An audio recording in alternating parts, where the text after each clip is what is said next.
By the end of this session, you will have a custom AMPL model in Python running on Nextmv, accessible via API endpoints. You'll have configurable options and custom statistics for that model, as well as a scenario test that you can share with your team. You'll also have a system of record of model changes that we make along the way, as well as the run history that we looked at and logged. So what exactly are we doing today? Nicole is going to walk us through kind of a three-step approach, a crawl, walk, run, if you will. So for the first step, we'll be running the AMPL model locally. This is just to get a sense of what the model looks like and what the results look like locally on your machine. Next, for the walk step, we will be running the AMPL model as a decision app on Nextmv. This is really that key piece to unlocking observability, collaboration, et cetera, that we just saw in the UI. And lastly, we'll create configurable options. So what this means is we'll be able to, in the UI itself, actually be able to select between solvers, select between other options like demand to unlock scenario testing and other experimentation features in the platform. The model we're working with today is a unit commitment problem. This was written by and given to us by our friends at AMPL. And it optimizes which generators to turn on and off over a time horizon, as well as how much power each generator should produce. So our objective for this model is to minimize costs while also meeting the electricity demand and other constraints. So in the end, what do we want to know with our scenario test that we're driving at? We want to look at what happens to our costs as demand increase, and also does this change with the solver type that we're using? So by the end of this session, you will have something that looks like this for setting up a scenario test. You can see we have a slider at the bottom for demand multiplier, where we'll be able to set the min and max for that slider, as well as choose directly between the solvers that we have wired up as well. So we'll look at Gurobi and HiGHS. In the Notion page, this is part 1, step 1, you will see a link to a shared Google Drive folder. You want to click at the top here where our big red arrow is and download the full folder. That will download these 5 files for you. It might zip them up when you download them. So just make sure that when you save them on your machine, it's in a directory called AMPL-example. And so moving on, we're going to start by connecting the AMPL license UUID to our Python project. So you can go ahead to step 2 of part 1 and copy this license UUID over. All right, so I've copied over that license UUID. Now let's go ahead and paste that into the AMPL license UUID text file,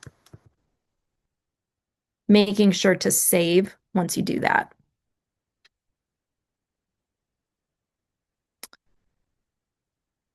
All right.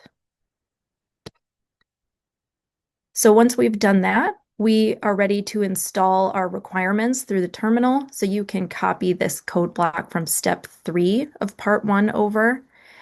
Noting that depending on your setup, you may need to, and this goes for all of the commands, switch to pip3 or Python 3. So I'm going to copy that over, and then I will go into my terminal and paste that command in.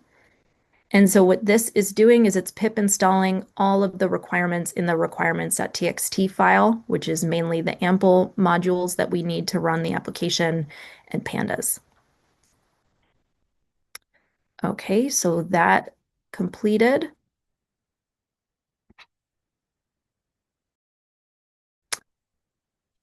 All right, so now we have our requirements installed, so we are ready to run the AMPL model. So I'm going to go ahead and copy this command from step 4. And a quick note on this one, you'll know that it's a Python command. Depending on your setup, you may be using Python or Python 3, should work with both, but just want to call that out depending on your setup. Yep, thank you. All right, so we can run that. And what this is doing is it's solving that AMPL model twice. First, solving with HiGHS and printing that to a file. And then it's going to solve with Gurobi and print that to a separate file. So this just takes a minute. It's a fairly large problem, so you'll see things happening in your terminal if it's running. Right. Yep. So we can see on my side the model completed running with both HiGHS and Gurobi, and we have 2 text files that were printed as a result of that. I can just give I guess, a quick summary of what we're going to do in part 2 as a refresher. So through part 1, we were able to get this model running locally.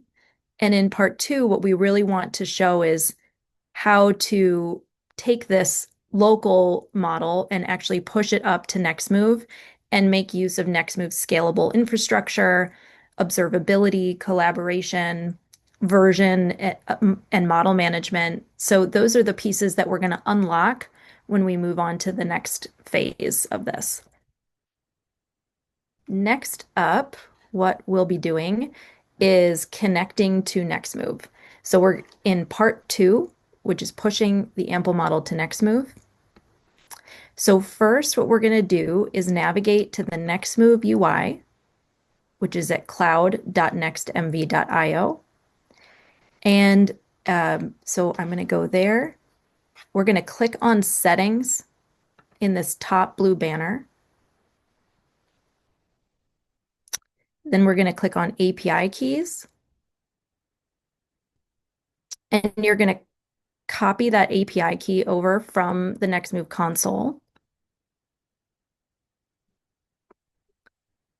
And then you will go into your terminal and you're going to run that command, export Nextmv underscore API underscore key equals, and you're going to paste in that API key, which I have already done.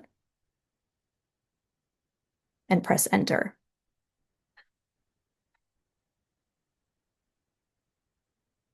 All right. So hopefully people were able to do that. That environment variable needs to be set with the API key from your Nextmv account so that you can actually connect to Nextmv and push up those files from your local file system to Nextmv. All right, so now we are ready to Nextmovify. And so what we mean by that is really just prepping that model that has nothing to do with Nextmv for the Nextmv platform. And there's just a couple of really small steps that you need to take. So the first step, which is in step 2 of part 2, is to rename your Python file to main.py. So I'm going to go ahead and do that by right-clicking on the file in VS Code and renaming to main.py. The reason we do this is because the platform expects the entry point to the application to be called main.py. I will tease that this is actually imminently changing with an upcoming release where you won't even need to make this change, and you'll be able to specify your entry point. But at the current state, as of the workshop today, is you'll need to rename that entry point to main.py. All right. So now that we've done that, we're at step 3, the most important part, which is creating the app manifest. So what we're going to do is copy the contents from this Notion page from step 3. And then we're going to go over to our VS Code session or whatever your text editor is. You're going to create a new file and call this app.yaml. And then we're going to paste in the contents from that Notion page and save. I can just quickly explain what we're looking at while everybody's catching up. So the app manifest is the file that holds a configuration for your application. So this does 2 things. First, it tells Nextmv how to bundle up your local files and push them to the platform. So it says this is a Python project. It has these requirements that must be bundled with that artifact when it's being pushed onto the Nextmv platform. And these are the files that belong to that artifact. So this is really about kind of the transfer over the boundary to Nextmv. The other responsibility of the app manifest is configuration. So this tells Nextmv Cloud the format of this application is that it receives multiple input files and has multiple output files. Um, and these are the file path locations for where we're going to be writing our output. So this is mostly boilerplate, and you should just be able to copy paste into any new project that you create. All right.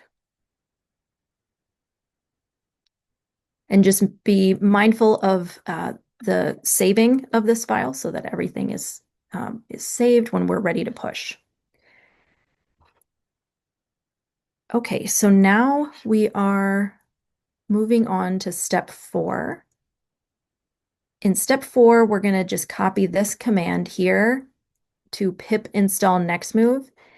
And I know there are individuals on this call who have already done this, so we did just add a -- upgrade flag to make sure that if anyone already has it, they're getting the latest.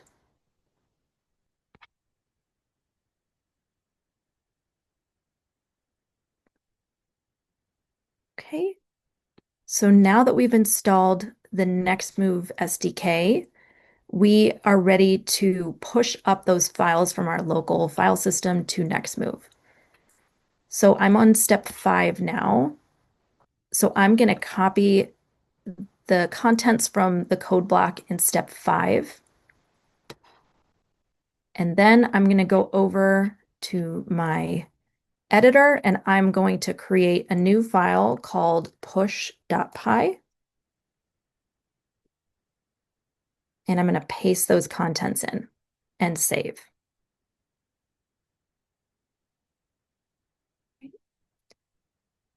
And now I'm going to jump to the next step so that, because this takes a moment, step 6, and then I'm going to come back and talk about what we just did.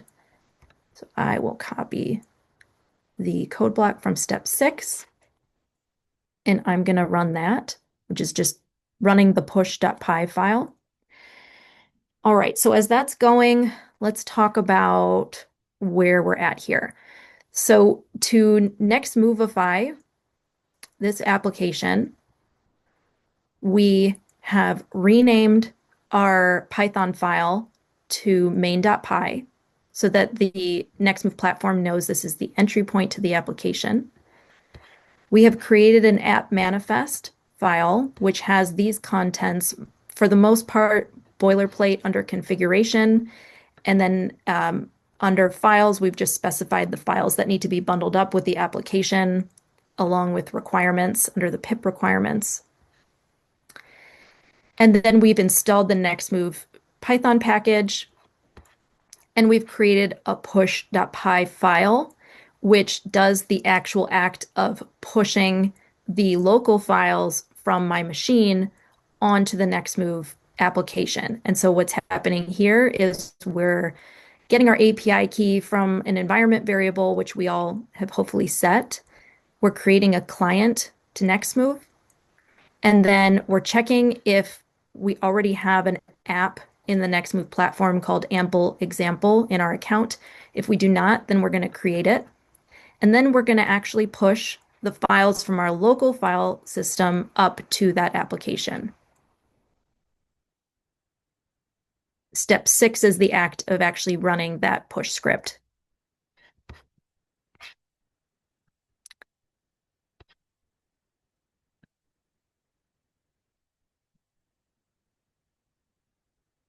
All right. So now if I go back to my VS Code, I can see that I was able to push those files up from my local machine, and I now have my own custom endpoint for this application that I can immediately make runs against using the API or any of the clients that Nextmv provides.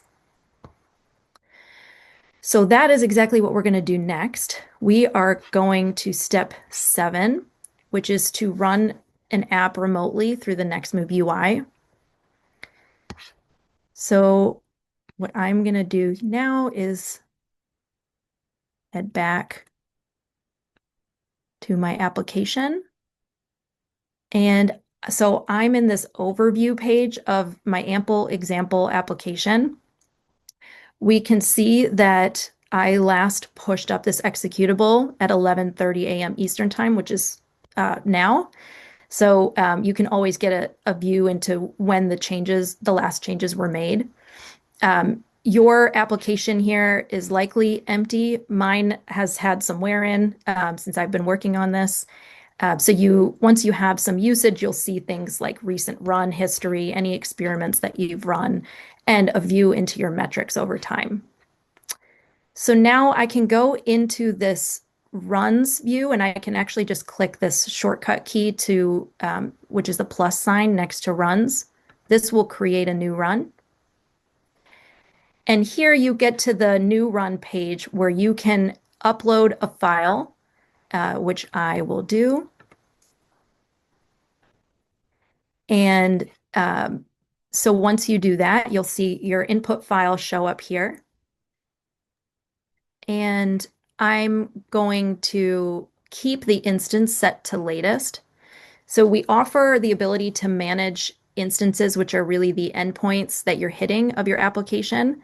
Um, so the way to do that is to cut a version of your executable. So that really just is a snapshot of what was the last artifact that you pushed up to Nextmv. And once you have a version, you can update your instance with that version.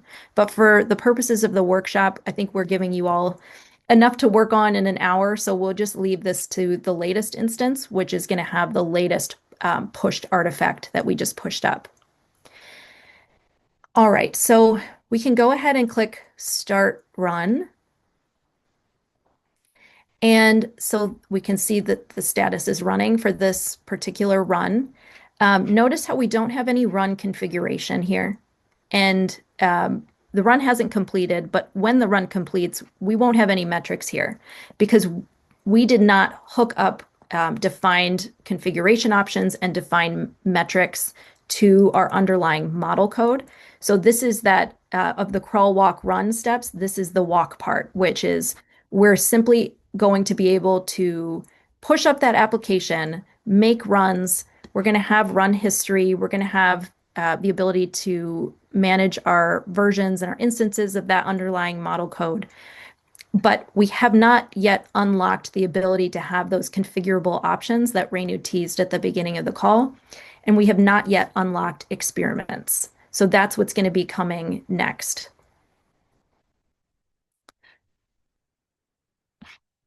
All right. So as a reminder, this model run does take a moment. Okay, so mine is showing that it succeeded. Hopefully others were able to get here or soon will be able to. We can always go and see our input and our corresponding output. Make sure that you're selecting this raw option in the bottom right since this is a text file. And so here we can see the input that we ran as well as the corresponding output, the metadata about that run, and any logs. So in this case, we were printing all of the solver logs, all that solver chatter.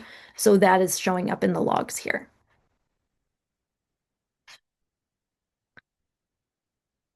All right. So we've gotten to step 7 of part 2, where we've made a run in the UI. All right, so we can probably move on to part 3.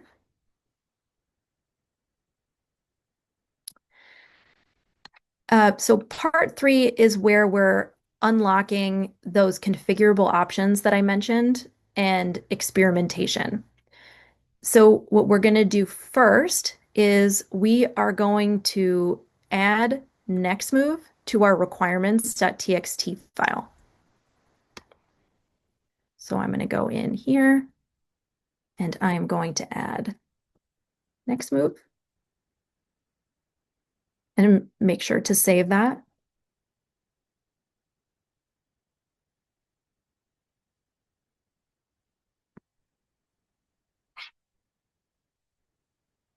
All right, so now I'm at step 2. So this is where we're going to copy the contents of this code block to replace the app manifest file with an updated version.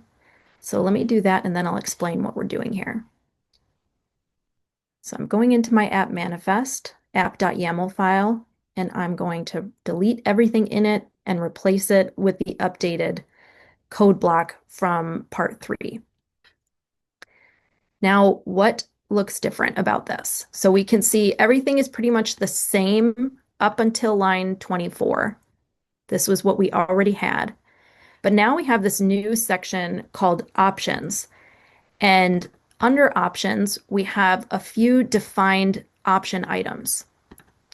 The first is an option called solver. This is a string. We're defaulting to using the HiGHS solver, and we're exposing this particular option as a select drop-down menu with the values Gurobi or HiGHS. So this is in that visual from the slides that Renu was sharing earlier, where you can actually click on a drop-down menu and select the solver. This is the mechanism for which we can expose that particular functionality. We're also defining another option called solver options.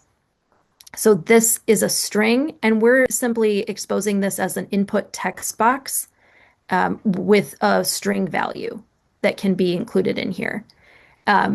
This is how we're doing this for the workshop today, but you might, in future efforts, decide to expose each of these solver options individually and have more control over exactly what can go in this text box. But for today, we're just demonstrating the different kinds of option types that we support on the platform and just showing this through an input text box. The third and most important option that we're specifying here is the demand multiplier. So this is a float type. It defaults to 1, and we're exposing this to the UI as a slider bar, and we're controlling the min and the max values that slider bar can present to the end user and the steps in that slider bar. All right, so now that we've created our app manifest from step 2 in part 3, we need to wire up those options to the actual model code. So now I'm in step 3 of part 3. So what I'm going to do here is actually just copy the entire contents of this main.py. Even though only a few things changed in here, we just didn't want you to have to futz around with line numbers.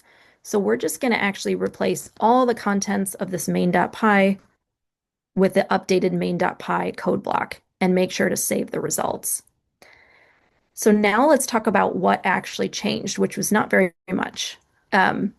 Well, we did have to import Nextmv and the cloud module from Nextmv. We also added these lines at the very top of the main.py under our imports. What this is doing is it's loading that app manifest that we created in our app.yaml file, and then it's extracting those options from it.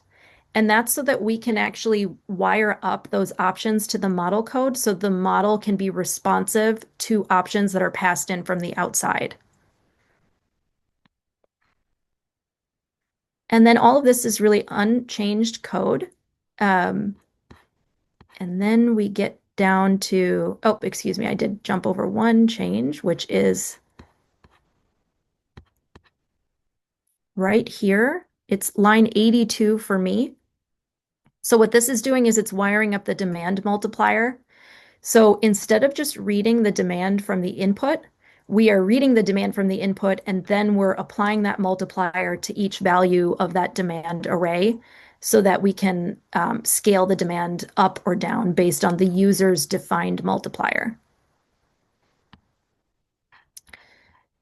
And then other than that, we can see at the bottom here on my line 202 through to the end of the project, there are some changes here. So first, instead of solving for HiGHS and Gurobi separately, we are doing one solve and we are wiring up the solver to be passed in from the options input.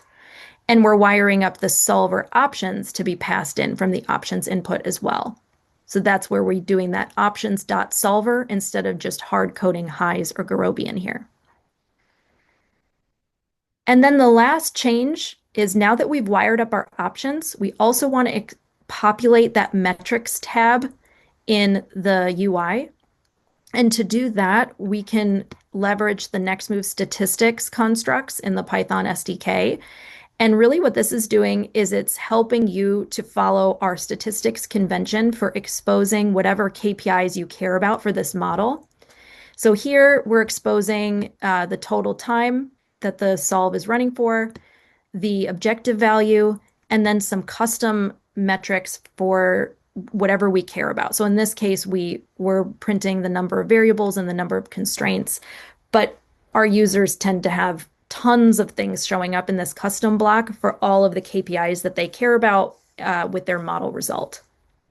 And so really whatever you put in here that's a key value pair just gets automatically picked up by the UI. And you can use these values for experimentation. All right, so now we have updated our main. So let's move on from step 3. So now we're ready to push those changes up. So I am going to copy this push command and head back over here and run that. And that will just take a minute. Just about finished here. You can see that we're bundling up a lot of files because of the different dependencies that this model requires. All right. So that deployed. So now let's head over to Nextmv and let's refresh. All right, so we can see that an updated version of my executable is now deployed to Nextmv as of just a moment ago. So now we're ready to make some updated runs using that new executable. So we're going to navigate to the console again, and we're going to go into the runs view, and you can do the shortcut of clicking that create new run plus sign next to runs.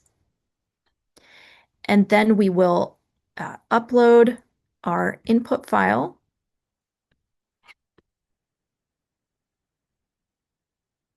Which I have done. And we're going to leave latest instance as it is. And now if we go down to options, we can see that we have some new stuff in here to interact with. So we have a new option called solver, which is a drop-down menu, and we can select Gurobi or HiGHS. We have this text box that we talked about, which is where you can specify your solver options. And we have a demand multiplier, which is a slider bar that can take on a range of values here. All right, so we can go ahead and start that run. And now we can see that we have this little run configuration summary box populated because we actually expose those configuration options. And soon we will hopefully have metrics that show up here once the run completes. While that's going, let's go ahead and click the plus sign up here at the top right of our run view, and we can select clone run. Some people call this replay mode. This is really just like, this is a way to take a past run, clone it, and change something about it. So this is a really helpful feature that I use all the time. So I can just click here, and we ran this particular run with HiGHS. So let's run the second one with Gurobi and leave everything else the same. We can start that run. And it's no problem that these runs are happening in parallel. That's the scalable infrastructure that we talked about, where you can make multiple runs in parallel. So I'm just refreshing here. Okay, so my last run that I just fired off succeeded. And now we can see that those metrics are populated here. The number of variables, the number of constraints, the objective value, the result duration. So this is exciting because now we've unlocked those configurable options, and now we can run a scenario test. All right, so I think we're ready to move on to part 4. Um, we are going to navigate to the Nextmv console, and we're going to create an input set so that we can run a scenario test. So we're going to follow step 1 here in the console. So I am going to navigate to input sets, and I'm going to click this little plus sign in the top right. And then I'm going to give my input set a name. I'll call it my input set.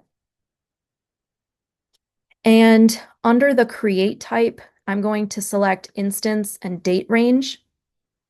And for instance, I'm just going to leave it to latest. And date range is going to be the past 24 hours. This is just a shortcut way to grab all the runs that I've made in the last 24 hours and use those to create an input set. And I already have used that name, so I will change it to B2. All right. So for me, I created 6 input files because I made 6 runs in the past 24 hours. You probably will have 2. All right. So now that we've done that, we're going to create a scenario test varying that demand multiplier. So we'll follow along on step 2 in the UI to execute this test. So under experiments, again, we're going to click on scenario, and you can do the shortcut key of doing this plus sign next to scenario to create a new scenario test.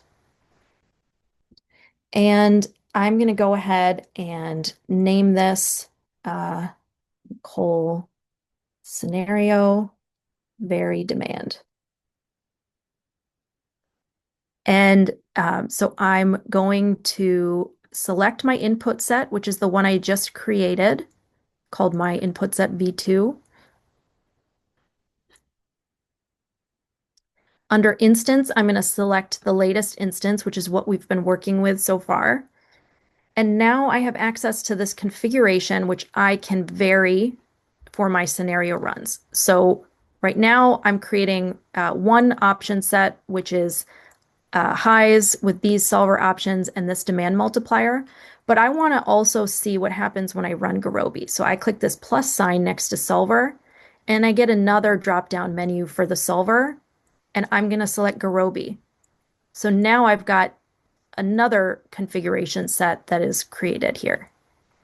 I also want a vary demand multiplier. So I want to look at a value of 1, and then I'm going to click that plus sign, and I also want to look at a value of 1.25. So now we have these 4 option sets that we're going to explore. So I'm going to scroll down and create that scenario test. And that spawned 24 runs for me because I had 6 inputs in my input set. You'll likely have fewer. And then we can see this progress bar here under the details page. We can also see under the runs page all of those individual runs that the scenario test spawned to run all those different configuration sets against all those inputs. And all of this is happening in parallel, which is really cool. And we'll see these start to complete. We ran everything with a 30-second time limit. So it should just complete momentarily, and this gives people a chance to catch up.